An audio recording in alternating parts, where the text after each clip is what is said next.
welcome to Marcus's Backwoods Brewery. Sure. What are we doing today, Marcus? We are going to be making peach mead. Peach mead? I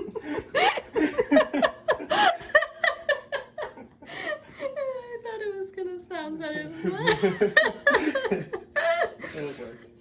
An old-time alcohol remedy thing. Home brewing stuff.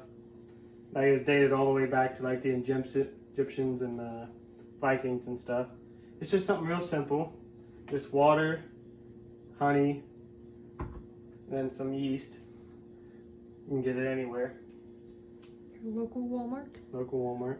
I already made my first batch. It turned out okay. That's all the 3 ingredients I used. But now I know more, and now I'm going to use peaches as well. Peaches. Peaches. Woo. Everything. So what we need is spring water. It has to be spring water. It can't be tap water, because spring water is like very pure, and if we use something with tap water, it can get bacteria in it. If we get any other thing other than the yeast in this, it's going to grow mold and it won't be very good. That's why we have to sterilize everything. I got a little spray bottle here with a sterilizer, not dish soap or nothing, to make sure all the bacteria is killed except for the yeast. So now what I'm going to do is put this in here, prepare myself. Then next I'm going to prepare the yeast. So I already sterilized this. I'm going to take some spring water and put it in here. The reason I'm doing this is because when the yeast came to me, it was dry, and yeast needs to be wet to be alive, and yeast makes alcohol, and I don't want it dead. Good enough answer? Makes sense to me. Yep. What happens when you dump it in there? Does it move? I don't know. Put a little more in there. I don't know. This whole packet used to be cut off. Could make 5 gallons, but we're only making 1 gallon here, so. You just eyeball this? The correct thing is like a tablespoon. Oh yeah, it looks like a tablespoon. Yeah. Okay, cool. So we'll set this here, and we'll take our sanitized stirrer, copyright pending, and stir it around a little bit. We don't want to stir it too much because, you know, yeast is a living thing, and if we stir it too much, it's going to kill it. So we stir, stir, stir. See how the water's already getting cloudy? Yeah. Look at that, a bunch of yeasts. So does that mean it's alive on there stuck? I hope it's alive. Oh, okay, so it's good.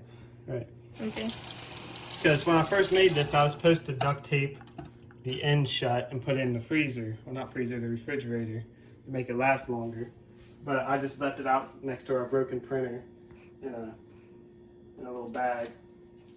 So it didn't go too well.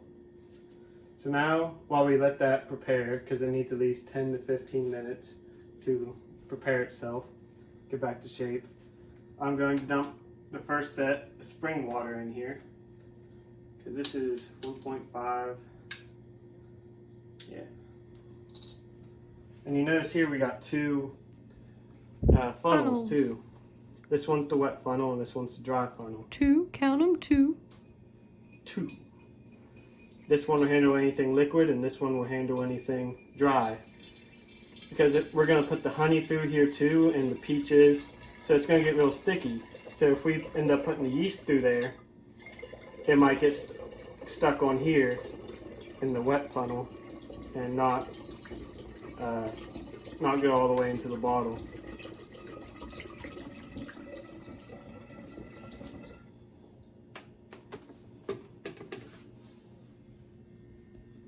Yeah, that looks good. It looks good, he says. Now with a traditional mead, you would want to use at least 3 pounds of honey, because mead is a lot like a wine. It's supposed to be around 10 to 15% alcohol. But there's something called a short mead, which is more like a beer. Because when you get a regular mead, when you finish it, it'll look nice, clear, a little bit yellow. But to me, we're going to look like it's going to be like this. It's going to be opaque. You're not going to go see it clearly, but it's still going to be golden. I liked how that one tastes. Michelle didn't really like how it tasted. Yeah, it tastes funny. That's because I skipped some steps, and I didn't skip them. I didn't know they existed. It's easy to skip steps when you don't know they exist.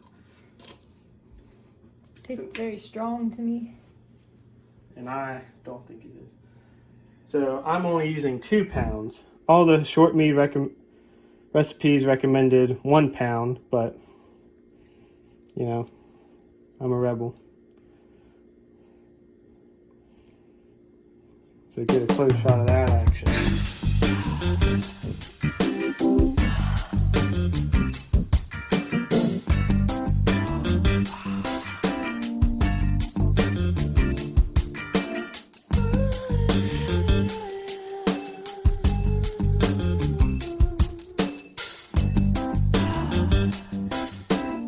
Is after sugars. It turns the sugars into alcohol and carbon dioxide.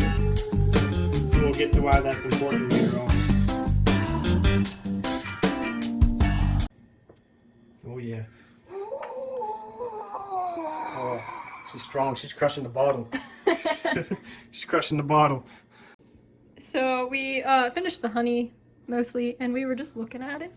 And if you look at it this way, it looks like it's like all orangey honey color. But if you look at it this way, it's clear. Then look and up. then if you look straight It's like up, straight. it's like clear again. It's like oil and water, but it's honey and water. That's just so weird. Huh. All right, Marcus, what's next? Now we're going to be putting raisins in there. Raisins? Why raisins? Well, when I first got this packet, I had a big thing of yeast nutrients, and I only had provided for 1 gallon, and I already used it. So I had to find another way to give my yeast nutrients. It's basically like food for them. They can make the alcohol by itself, but the yeast nutrients just helps the process go along. So instead of waiting like 3 to 4 months, it might take like 1 or 2 months for a traditional one. But there's like more stuff you have to do after that, but it just helps the process along. Because your yeast could die halfway through and you don't even know it. Because it just stops eating. So now I'm trying to skillfully. Okay. Now, after no interruptions, after the honey is done, absolutely nothing happened. Yeah. Mm-hmm. We are now going to add our raisins. Now, I don't need to explain what raisins are for, because I'm just a terrible mead maker host. Oh shit. Is that working? Doesn't look like it's working. Oh, getting there. Oh, there's one poking through. Now this is a long process, because the guy I watched do this too. He poked him down through a funnel? Yeah. Oh, okay. So I'm not doing this inaccurately. Could there be a better way? Probably. But like a wise man once said, you could do everything safely just in case, or you can just drop in honey from a 5-foot drop. They both work, but one's just a little bit safer. Now you're gonna get all this processing, all this. Come up here, watch this. Watch that. Watch the action. Oh my gosh, there's so many of them. Yeah, this is around like 2-3 ounces. Does it? Because these need a lot of nutrients. Now the raisins will provide no flavor whatsoever. It might give you like a back of the mouth feel. That's what the guy said. Do I actually know what that means? No, but Yeah, that doesn't make sense. it's kind of like, Back of the mouth, like an aftertaste? Is that what he was trying to say? kinda. That's what I think he's saying. If I knew what I was talking about, I'd probably explain it better. After we drink it, we'll tell you guys what that means. Exactly. Shoving it all the way down through there. Oh yeah. Every time they fall in, it sounds like little turds going in the toilet. Are they floating on top of the honey? They are. Noted. Raisins are lighter than honey. Or less dense. Oh, that was a good one, but it didn't go through. There it is. I didn't even make that one fall. It just fell on its own. You can see where I stabbed one. Oh, what was it? You can see where I can stab one Jeez. completely through. Showed no remorse. Okay. Welcome back. Welcome back. We got all the raisins in there. Do you see how they're floating? Did you get to see? Yeah. Isn't that weird? It's so weird. Raisins are weird. They are weird. Sun-dried grapes. Now, if you enjoyed us struggling with raisins, now enjoy us struggling with these quarter-sliced peaches. And I bet you're wondering, why don't we have a bigger funnel? This is the biggest funnel we have. So. Very true. They came in a pack of 3 and that was the biggest one out of all of them. That is very true. Now, same thing with raisins and peaches, or any kind of fruit you want to add. You want to make sure it's just purely those raisins or peaches. Because if it has sulfate and sulfite in them, it reacts with the yeast and the yeast dies. You're probably also asking why we didn't use diced peaches or blend them up. And my answer is shut up. We don't have a blender. And that too. Oh. Did the whole thing just go through the hole? No. Oh. It just farted out. That's exactly what it sounded like. I don't know if it picked it up. Probably not. Let me move closer. Also, pushing these peaches in here reminds me. Do any of you guys like pears? Because I was like, why isn't there any like pear wines or pear meads? And Michelle says it's because pears suck. They do. And I said fresh pears taste awesome. Maybe if you do like an apple and pear kind of thing, maybe that would be okay. Well, we have a ton of apple juice to make a hard cider. All this stuff is really easy. To make your own alcohol is super easy. I'm upset. You want to know what it takes to make wine? Grape juice, sugar, and water. That's it. To make your own wine. I thought it was just a long, hard process. No, they just shove 3 of those things in a bottle for a couple months and it comes out and you drink it. More or less. I think it's the time thing. Because isn't more expensive wines longer, whatever, fermented or whatever? Yeah. That's if you want to be fancy. But you can make good short wine that's sweet and everything. Well, also, the yeast is going to react with the sugars from the peaches too, giving a little stronger alcohol percentage. I'm not too sure on how to read a hydrometer. I'll probably look it up in between takes. That's this thing. Yes. Hydrometer is very important if you want to get into this, because it not only reads the alcohol level for you, it can tell you if it's going to be sweet, it tells you it's going to be dry, and if you're not too familiar on those terms, sweet is sweet and dry is bitter. And I don't like bitter. Bitter is bitter. Bitter is bitter. Oh yeah. Oh. Yeah, I still want the first can. Alright, we're on to our second can of peaches. I personally love peaches, and when I was researching this, there was a guy who used a 5-pound vessel, and he used 30 pounds of peaches. That's a lot of peaches. Yeah, we're only using around like 2 pounds right now. And he used 30 pounds. And when he first tasted it, he was like, oh man, that's too peachy. I was like, what do you expect? You don't need a PhD in meteorology to find out that it's going to taste too much like peach. So he had to take some of the sugar out of it so it would go back to normal. How did he do that? Just watered it down? He used this process where you use this It's one of the ites. I can't remember. But basically, you pour it in there, and it stops the fermentation process. So it kills the yeast instantly. So it stops mixing in with the peaches and whatever. And he had to add another type of ingredient to cancel out the sweetness of the peaches. Very weird. Also, if you were looking at the hydrometer and look at the big case over there, the big old vessel sitting right there, and you're like, Marcus, wouldn't it be easier to put fruit into that, since you don't have to jam it down a funnel? You could just throw the fruit in there. And my answer is, what was the answer? We literally had this conversation. Well, it was that whenever you are done, because I only was part of the done process last time. When you're done and you have to siphon it from one jar to another jar, the siphon wouldn't work. Yeah, the auto siphon we have, an auto siphon sounds exactly what you expect. You just pump it once or twice, and then it just goes.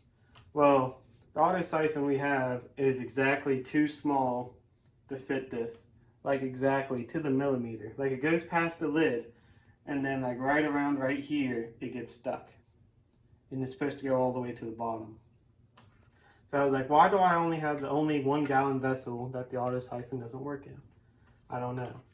But the reason that I can do a regular siphon is, you know, like the typical, you suck on it and then it creates the airflow, goes out, is because in the second stage of this process, there's already going to be alcohol in there.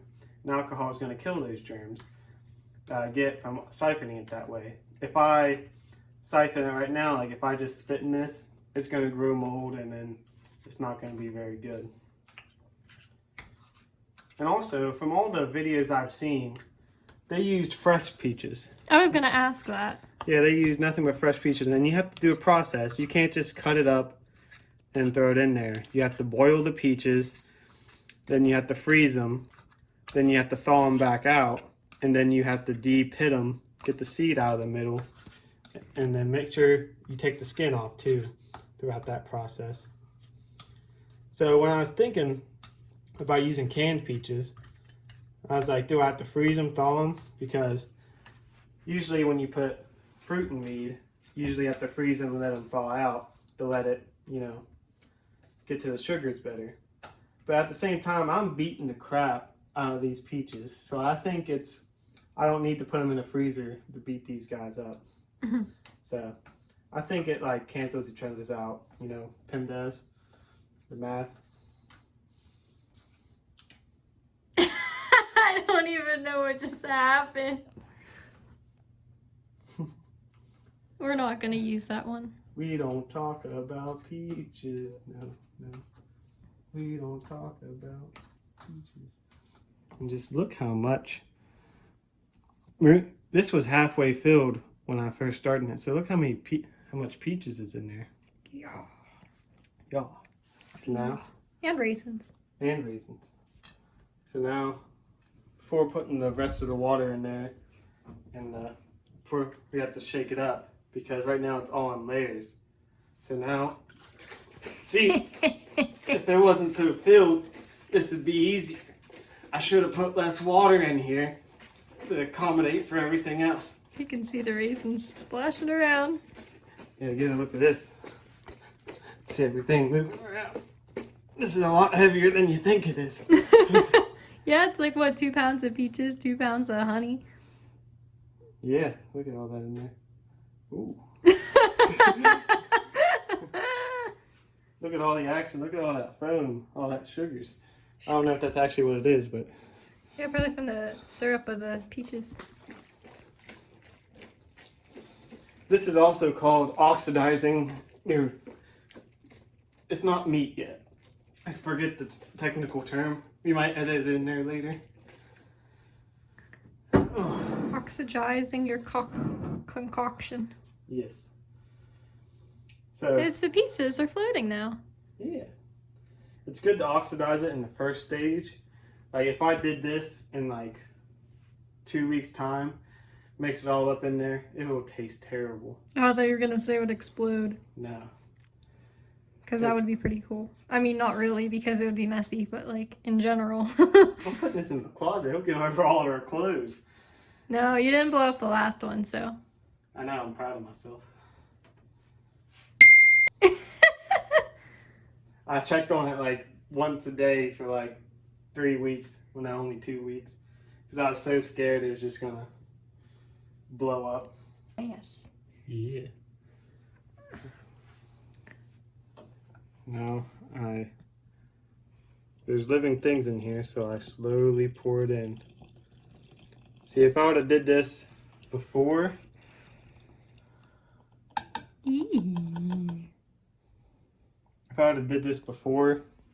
shaking it all up, it would have probably killed that yeast. Oh. Yeah, so that's why I'm doing it now. Since that's the last ingredient, let's do it. No. I'm not filling this way. Actually, that's perfect. Look at that. Oh yeah, I thought you were gonna have like a little sip left in that bottle. That's right. So now, that's yeah, you perfect. filled it way up last time. Perfect. I filled it up all the way right here. And if we ever do an update video, there was a bunch of foam. It creates a lot of foam. It's just part of the process. And it was like stuck up way inside of here. And I got lucky because usually it goes up into your, whatever this thing is. I can't remember what it's called. Yeah. It goes up into this thing and then messes with this whole process. Now if you're like, Marcus, what is this thing? Well, I'll tell you after I put the cap on, because I think we're done here. So this thing, can't remember the name right now. It's going to be here later. The reason why you just don't put a cap on here, this cap has a small hole at the top. Yeah, Small hole. a small hole. So you can't put a regular cap in here because like I said near the beginning, yeast with sugar makes alcohol and CO2. So it releases all that CO2 into the bottle, and if it doesn't have anywhere to go, it's just gonna go. But you can't leave the lid off because like I said, bacteria is bad. It'll mess up the whole concoction. And for the middle part, you can usually use sterilizing water, like the sterilizing water here, or you can use a cheap alcohol like vodka. I just recommend using vodka. Most people don't do this because they say it's a waste of good alcohol. Well, this isn't very good alcohol, so I'm going to use it. Yeah, it was the cheapest bottom shelf bottle I could buy. I just bought it because I wanted to try vodka spaghetti sauce. She didn't cook it down very well. I think I got drunk off that spaghetti sauce. I think he's crazy. This is crazy. So now I'm going to tighten this up as much as I can to make sure that the only thing air is getting through there is from here up. Because what this does, even though there's little holes at the top, the CO2 is going to come up here, come up to this thing and create little bubbles. Do we have to wait for a bubble? We have to wait a couple days for the bubbles. Oh. Because now we're done. Woo! We're done. So now we just have to wait. For a traditional mead, takes around a month or two. Since we only use 2 pounds of honey, this is technically a short mead. It takes around 2-3 weeks. The one I made was 2 weeks, but I think I'm gonna do 2 weeks in this bottle. Then I'm gonna put a week in this bottle, and we'll have an update of what I'll do when I transfer it in there. And I didn't drain the peach syrup, so I wonder how that's gonna affect this process. Also, looks a lot more muddy than last time because I didn't shake it up the first time I did it. So looks all muddy through here. But it's going to turn golden brown like the ones that's in the fridge. But how will it taste? I don't know. I hope the yeast is still alive. That's one of my big concerns. If it starts bubbling after 2 days, because you'll see a bunch of bubbles just run up the side. If it starts bubbling after 2 days, I'll know it's alive, and if it's not, I'll have to buy some more yeast and hope for the best. Because you can throw more yeast in here. That's not a problem. Yeah, so I'm going to put this in storage, aka a closet, since we have a studio apartment. And after 2 weeks, I might leave it outside. Because you want to store it in a cool, nice place. You don't want to put it in the sunlight, because the sunlight might kill the yeast. I'm not joking. Yeah, pretty much done here. Alrighty. Any other thing to say? No. Do you guys have any questions? Leave them down in the comments. Marcus's TikTok is in the description, I think, too. So if you wanna message him, you can contact him on TikTok. I'm a big content creator. Oh yes. Don't show him my closet. All right. Goodbye, guys.